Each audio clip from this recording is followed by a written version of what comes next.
ایک ہوتا ہے محتاج، ایک ہوتا ہے فقیر، اس میں فرق ہے۔ ایک آدمی کو اچھے کپڑے پہننے کے پیسے نہیں ملتے تو وہ فقیر نہیں، وہ محتاج ہے، اس کے پاس تو ہے ہی نہیں تو وہ کہاں سے پہنے۔ لیکن ایک آدمی کے پاس لاکھوں کروڑوں روپیہ پڑا ہے لیکن وہ بھی سادہ سا لباس پہننا پسند کرتا ہے تو یہ فقیر ہے، یہ درویش ہے۔ کنجوس اور درویش میں بھی فرق ہوتا ہے۔ ایک آدمی اس کا پیسے لگانے کو دل ہی نہیں چاہتا، خرچ ہی نہیں کرنا چاہتا، وہ بخیل ہے، کنجوس ہے۔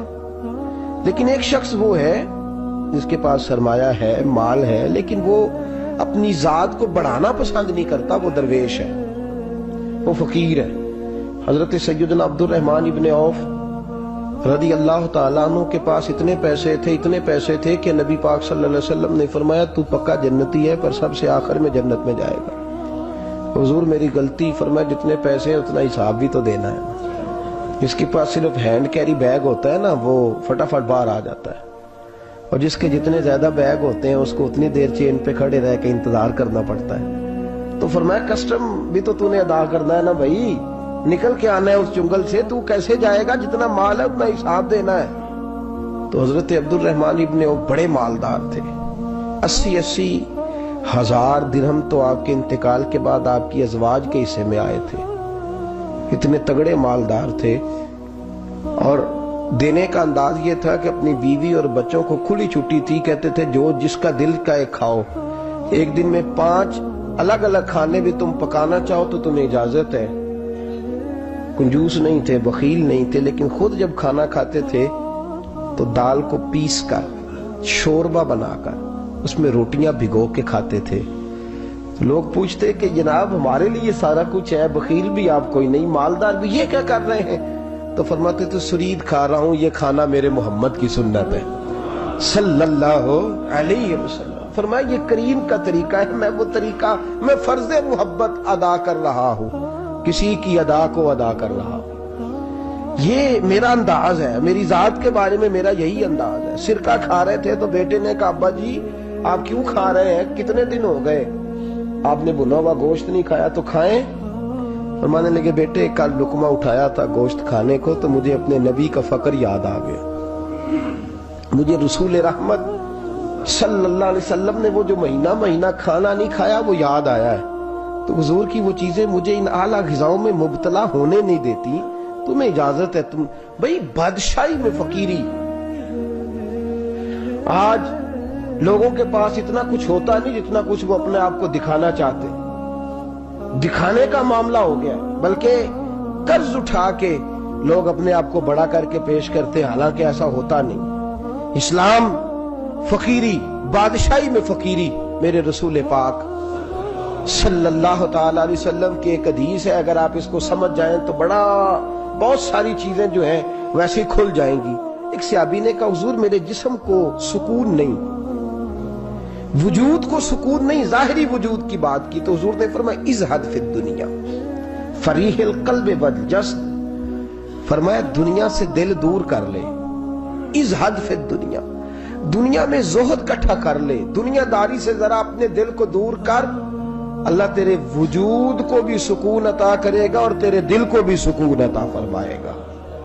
دنیا داری، ازہد فی الدنیا، ذرا ہٹ نہ دنیا سے، ہٹ ذرا، اللہ تیرے دل کو بھی سکون دے دے گا اور تیرے جسم کو بھی۔ اللہ سکون، راحت، فرحت، فریحاً فی القلب کے لفظ حدیث میں آئے، فرحت دے، فرحت کا معنی خوشی، تسلی، تازگی اللہ عطا فرمائے گا جب تو اپنے آپ کو تھوڑا دنیا سے بچائے گا۔ عزیزو بڑا شوق ہے، ہم دیکھتے ہیں پروٹوکول کا بڑا رنگ ہے، بڑا پروٹوکول ہے لوگوں کا، 2 گاڑیاں آگے 2 پیچھے، بندہ ایک بیٹھا ہے، وہ سمجھتا ہے کہ جو یہ زندگی ہے یہ تو شاید کسی کو اور میسر ہی نہیں۔ اور میں اکثر دیکھتا ہوں، میں کہتا ہوں یار کیسا عجیب شخص ہے، جن پولیس والوں کو اس نے پروٹوکول پہ لگایا ہے نا، حکومت ختم ہوگی تو یہی پکڑ کے اسے جیل میں ڈالیں گے، لیکن یہ خوش ہے۔ حضرت ابو علی قلندر رحمت اللہ تعالی علیہ کا ایک درویش تھا، تو وہ سڑک سے گزر رہا تھا، علاؤ الدین خلجی کا زمانہ تھا۔ علاؤ الدین خلجی بہت بڑے حکمران ہوئے متحدہ ہندوستان کے، پاکستان، ہندوستان، افغانستان، سب پہ ان کی مشترکہ حکومت۔ تو ان کا ایک گورنر روڈ سے گزرنا تھا، اس نے تو سپاہی جو تھے وہ رستے صاف کرا رہے تھے، تو ایک بزرگ تھے حضرت ابو علی قلندر کے مرید تھے، خلیفہ تھے، تو وہ بھی روڈ پہ گزر رہے، تو تنے تنہا ہاتھ میں چھڑی پکڑی ہے، تنے تنہا گزر رہے ہیں۔ تو وہ کہنے لگے بابا جی سائیڈ پہ ہو جائیں، گورنر صاحب نے گزرنا ہے۔ تو فرمانے لگے اتنی سڑک پڑی ہے، گزر جائے گا کہ مجھے سائیڈ پہ کر کے گزر جائے؟ انہوں نے کہا نہیں آپ کی مہربانی ہٹ جائیں۔ کہا بھئی میں کیوں ہٹوں؟ وجہ اس کی اتنا رستہ ہے، گزر جائے، میں بوڑھا آدمی ہوں، تم مجھے سائیڈ پہ کرو گے پھر رستہ ڈھونڈتا پھروں گا۔ کہا بابا تیری مہربانی ہٹ جا، نگاہ فقر میں شان سکندری کیا ہے، اور خراج کی جو گدا ہو وہ کیسری کیا ہے۔ اس نے کہا میں اس کو کیا سمجھتا ہوں، بادشاہ ہوگا تو گھر ہوگا، میں اسے کیا سمجھتا ہوں، اور میں ناراض نہ ہوئیے گا، امیروں کو خراب غریبوں نے کیا ہے، بڑوں کو خراب چھوٹوں نے کیا۔ اگر ہم گاڑیوں کے آگے پیچھے بھاگنا چھوڑ دیں تو لیڈر سیانے ہو جائیں، یہ ہمارے نعرے تباہی کرتے ہیں، ہم نہیں سمجھتے کہ ہم کتنا نقصان کرتے ہیں۔ نگاہ فقر میں شان سکندری کیا، خراج کی جو گدا ہو وہ کیسری۔ اقبال کہتے ہیں کہ وہ تو بڑے فقیر ہیں جن کو تم بادشاہ سمجھتے ہو، تمہارا ٹیکس نہ ملے تو ان کی حکومت نہیں چلتی، تو خراج کی جو گدا ہو وہ کیسری کیا۔ خیر حضرت ابو علی قلندر رحمت اللہ علیہ کے وہ درویش جو تھے نا، وہ روڈ پہ کہا بابا جی ہٹ جائیں، کہنے لگے نہیں ہٹتا۔ انہوں نے بازو پکڑ کے نا بابا جی کو ذرا زور لگانا چاہا تو بابا جی نا آلتی پالتی مار کے چوکڑی مار کے تو زمین پہ بیٹھ گئے، کہنے جو اٹھایا جاتا ہو تو اٹھا لو۔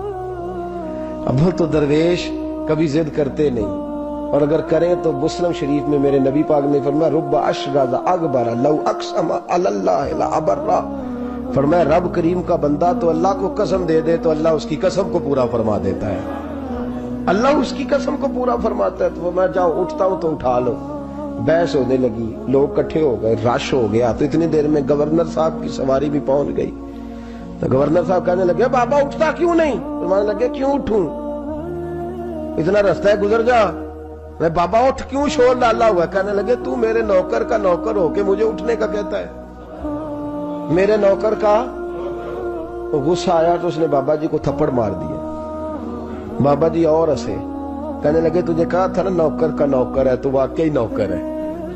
اس نے کہا میں تھپڑ مارتا ہوں، بابا ہنستا ہے۔ یہ زیادہ انسلٹ ہوتی ہے، آپ کر کے دیکھیں، آپ غصے کے جواب میں غصہ کریں تو سامنے والے کو کوئی سزا نہیں۔ آپ کبھی گالی کے جواب میں مسکرا دینا، یاد اب میں تیرے ساتھ بات کروں، تیرے ساتھ بحث کروں تو یہ زیادہ بڑی سزا، یاد رکھیے۔ ہم تو دشمن کو بھی پاکیزہ سزا دیتے، ہاتھ اٹھاتے نہیں، اسے اس کی نظروں سے گرا دیتے۔ جب تھپڑ مارا تو بابا جی ہنس پڑے، کہنے لگے تجھے کہا تھا نا تو غلام ہے، تو بھائی واقعی غلام ہے۔ اب جب ہنسے تو اب اس کو ڈھارس ہوئی، توجہ ہوئی، کہنے لگا بابا ماجرا کیا ہے، میں کیسے غلام کا غلام ہوں؟ تو بابا کہنے لگا دیکھنا، تجھے مسجد آنے کا کہے تو تیرے لیے مصیبت ہے، اتنے لوگوں کو تو ٹائم دے لیتا ہے لیکن اللہ کو تو نہیں دے پاتا، تو نفس کا غلام ہے اور نفس میرا غلام ہے، لہذا تو میرے غلام کا غلام ہے، تو میرے نوکر کا۔ کہنے لگا یہ ساری نفس پرستی ہے، یہ جو تو نے دنیا داری کٹھی کی ہوئی ہے نا، یہ جو تیرے نعرے لگ رہے ہیں اور تو سمجھتا ہے کہ یہ میرے، تو تنخواہ دیتا ہے، تیرے نعرے لگاتے ہیں، ذرا تنخواہ چھوڑ کے بات کر، پھر دیکھ تیرے کتنے نعرے لگتے ہیں۔ تو یہ ڈرتے ہیں تجھ سے، لوگ تیرے آگے پیچھے بھاگتے ہیں، ذرا اقتدار سے سائیڈ ہو تو یہ پتہ لگے تیری قیمت کیا ہے۔ تو سمجھتا ہے کہ میری جیب میں پیسے ہیں، لوگ مجھے سلوٹ کرتے ہیں، تو میاں تجھے سلام کوئی بھی نہیں کر رہا، تیری جیب کو سلام ہو رہا ہے، تیرے عہدے اقتدار کو اور تیری وحشت اور دہشت کو سلام ہے۔ اس نے کہا حضرت جی مجھے سلام کب ہوگا؟ تو فرمانے لگے جب تو بادشاہی میں فقیری کرے گا، جب تو بادشاہی میں بھی فقیری ہوتی ہے میرے عزیزوں، بادشاہی میں بھی فقیری ہوتی ہے۔ آپ کے اس ہندوستان کے ایک بادشاہ کا نام اورنگزیب عالمگیر بھی ہے۔ اورنگزیب عالمگیر کے انتقال کا وقت آیا نا، تو اورنگزیب عالمگیر بیمار ہوئے، آخری وقت منبر پہ چڑھے اور لوگوں کو کہنے لگے لوگوں تو مجھ سے اکثر پوچھتے تھے نا کہ بادشاہ تیری 2 انگلیوں پہ سیاہی کو لگی رہتی ہے اور تیرے ہاتھوں میں سوراخ کیوں رہتے ہیں؟ اورنگزیب عالمگیر یہ میں آپ کو فرشتوں کی کہانی نہیں سنا رہا، اس دنیا میں، اس دور میں، اس دھرتی پر بسنے والے لوگوں کی کل کی بات سنا رہا ہوں۔ اس ہندوستان میں ہندوؤں کے ملک پر حکومت کرنے والے ایک مسلمان دیانتدار بادشاہ کی بات سنو. کہتے ہاتھوں میں سراخ کا پوچھتے تھے نا تم لوگ, اور تم مجھے پوچھا کرتے تھے تیرے ہاتھوں پہ سیاہی کیوں لگی ہوئی ہے. اورنگزیب عالمگیر متحدہ ہندوستان کا مطلق العنان بادشاہ کہنے لگا میرے انتقال کا وقت آ گیا ہے. اب میں تمہیں بتاتا ہوں, میں نے ساری زندگی حکومت کے خزانے سے 1 روپیہ تنخواہ نہیں لی. میں کتابت کرتا تھا, کتابیں لکھ کے جو مجھے مزدوری ملتی تھی, اور میں ٹوپیاں سیا کرتا تھا, میرے ہاتھوں میں سوراخ ہو جاتے تھے. میں نے اس کا رزق حلال کھایا ہے. اور فرمایا 50 روپے فلاں جگہ میں نے رکھ دیے ہیں, میں مر جاؤں تو اس کا مجھے کفن دے دینا اور لوگوں کو بتانا کہ وہ ہندوؤں میرے رسول پاک صلی اللہ علیہ وسلم نے جس طرح مجھے کہا تھا میں نے اس طرح حکومت کی. وہ خطبہ پڑھ رہے تھے, اورنگزیب خطبہ پڑھ رہے تھے, اور گلیوں میں کھڑے ہندو کلمہ پڑھ پڑھ کے مسلمان ہو رہے تھے. میرے دوست یہ بادشاہی میں فقیری. ہمارے پاس تو پیسے آتے ہیں تو ڈرائیور کی ذمہ داری ہے, یہ بھی پروٹوکول ہے. ڈرائیور نے گاڑی بھی چلانی ہے اور صاحب کا دروازہ بھی کھولنا. اس نے اندر بیٹھیں گے تو دروازہ بھی ڈرائیور صاحب نے. نفس پرستی ہے, جتنا مرضی آگے لے جاؤ, اتنا مرضی. یہ کوئی بادشاہی, یہ کوئی آپ کا بڑا پن نہیں ہے. وہ تنخواہ لیتا ہے, مجبور ہے, کیا کرے. ہو سکتا ہے کل کو اس کے پاس پیسے آئیں تو بدلہ لینے کے لیے آپ کو ہی بلا لے کہ چل میرا دروازہ کھول. وہ محبت کے ساتھ, عقیدت کے ساتھ تھوڑی ایسے کر رہا ہے. ہم ذرا مال آتا ہے تو ہم بڑے بن جاتے ہیں. جو بڑے تھے وہ حضرت مولا کائنات شیر خدا علی المرتضیٰ رضی اللہ تعالیٰ عنہ فرماتے ہیں میں نے حضور کی بارگاہ میں عرض کی یا رسول اللہ کو نصیحت ہی کر دیں حضور مجھے کوئی. تو حضور نے فرمایا علی جو دنیا میں پروٹوکول لیتا ہے آخرت میں رسوا ہو جاتا ہے. جو دنیا میں دنیا داری دبدبے تنتنے کی خواہش کرتا ہے, خواہش کرت. ملا رومی رحمت اللہ علیہ نے بڑا عجیب جملہ لکھا ہے. ملا رومی کہتے ہیں ہمارے پاس فرعون جتنے پیسے نہیں, نمرود جتنی دولت نہیں, ورنہ کئی لوگوں کا خدا بننے کو دل کرتا ہے. معاذ اللہ تعالیٰ. وہ کہتے ہیں کئی لوگوں کا دل کرتا ہے کہ لوگ ہمیں سجدہ کریں, لیکن فرعون اور نمرود جتنی طاقت دولت نہیں, ورنہ لوگ کرائیں. معاذ اللہ تعالیٰ. خواہشات نفس اتنی بڑھ گئی ہیں. اچھا لگتا ہے, اچھا لگتا ہے. ہمارے لیڈران کہتے ہیں 2-4 بندے ہلکے میں مرے نہ تو الیکشن کا مزہ ہی نہیں. معاذ اللہ تعالیٰ یہ ہمارا حال ہو گیا. ہم نعرہ بازی کی قائل قوم ہیں, ہم نعروں پہ زندہ رہنے والے نفس پرست بنتے جا رہے ہیں. شیر خدا رضی اللہ تعالیٰ عنہ فرماتے ہیں رسول کریم نے فرمایا جو یہاں عزتیں ڈھونڈتا ہے, یہاں خواہش کرتا ہے نعروں کی, پروٹوکول کی, آخرت میں رسوا کر دیا جاتا ہے. اور فرمایا جو یہاں جھک جاتا ہے اللہ قیامت میں اسے عزتیں عطا فرما دے گا. یہ حضور نے نصیحت فرمائی. حضرت عمر بن عبدالعزیز, زمانہ ڈرتا تھا, بڑا نام ہے. فقیری اور چیز ہے, درویشی. اقبال کہتے ہیں دیار عشق میں اپنا مقام پیدا کر, نیا زمانہ نئے صبح و شام پیدا کر. خدا اگر دل فطرت شناس کرے عطا تجھ کو, سکوت لالا و گل سے کلام پیدا کر. میرا طریق امیری نہیں فقیری ہے, خودی نہ بیچ غریبی میں نام پیدا کر. حضرت عمر بن عبدالعزیز رات کو بیٹھ کے نہ لکھ رہے تھے, تو ایک نوجوان آپ کی خدمت کے لیے رہتا تھا ہر وقت. حضرت جی لکھ رہے تھے, چراغ جل رہا تھا تو کوئی تحریر کر رہے تھے. ایک مہمان بھی آیا ہوا تھا, تو وہ نوجوان نہ بیٹھے بیٹھے نہ لیٹا تو سو گیا. توجہ ہے آپ کی میری بات پہ؟ بیٹھا بیٹھا نا وہ بیچارہ سو گیا, تو حضرت نے تکیہ پیش کر دیا. وہ نوجوان نے تکیہ پکڑا تو اس نے لپاٹ کے وہ گہری نیند چلا گیا. ایک جھونکا ہوا کا آیا تو چراغ گل ہو گیا. مہمان بیٹھا تھا, کہنے لگا حضرت جی میں چراغ جلا دوں؟ فرمانے لگے نہیں, مہمان سے خدمت نہیں لینی چاہیے, میں جلاتا ہوں. کہا پھر اس کو اٹھا لے. کہنے لگے جوانوں کو نیند زیادہ آتی ہے, سویا رہنے دو. کہا حضور سونے تو نہیں آیا, خدمت کے لیے آیا. فرمانے لگے یار سویا رہنے دو, کیا عرض ہے. حضرت عمر بن عبدالعزیز اٹھے, چراغ جلایا, واپس آ کے بیٹھے تو وہ دیکھے نا یہ بادشاہوں کے لیے تو نہیں نا ایسا ہوتا, بادشاہ تو نہیں نا کر سکتے. یہاں تو تھوڑا سا جس کے پاس پیسہ آ جائے وہ کہتا ہے کہ تو نوکر میرے منہ میں کبھی لقمہ بھی ڈال دے تو پھر ہی ہے. میں اس کا مجھ سے تنخواہ لیتا ہے اور اب یہ اتنا کام بھی نہیں کر سکتا. ہر کام ہم کرانا پسند کرتے ہیں. کہا حضرت عمر بن عبدالعزیز سے کہنے لگا حضور عجیب آپ بادشاہ ہیں, آپ نے غلام کو جگایا ہی نہیں. حضرت عمر نے کیا, حضرت عمر بن عبدالعزیز نے جو قانون پیش کیا بڑا زبردست ہے. فرمانے لگے کم تو انا عمر بن عبدالعزیز رجعت